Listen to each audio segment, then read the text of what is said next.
Hey, this is Arsenal Gaming. Share ko sa inyo kung paano maging pro Hylos. Ang una niyang nilearn ay first skill. Kaya yung nag-invade kami, napatay yung core. Ako yung Hayabusa sa game na to eh. O, kita nyo. Nag-second skill kahit walang natatamaan. Diba? Para sulit yung mana niya. Diba?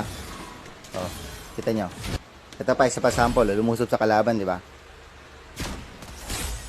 Yan yung gagawin niya. So, mag-second skill, oh. Di ba? Tinatamaan lahat ng kalaban, no? Ganito ang professional Hylos, guys. O, kita nyo. Oh, low health na. E, naubusan na ng mana. Kasi, nag-second skill kahit walang kalaban. O, hindi mabilis na burst.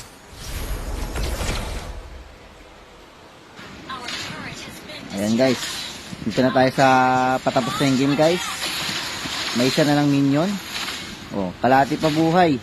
Hindi man lang dikitan para ma-burst agad yung minion, di ba? Oh, tapos nag-TP pa sa base, di ba? Yan talaga ang mga pro Hylos player, guys. Kita mo, panalo kami. Alam niyo na, guys, ha? Tingnan naman yung build, guys. Curse helmet, tsaka radiant.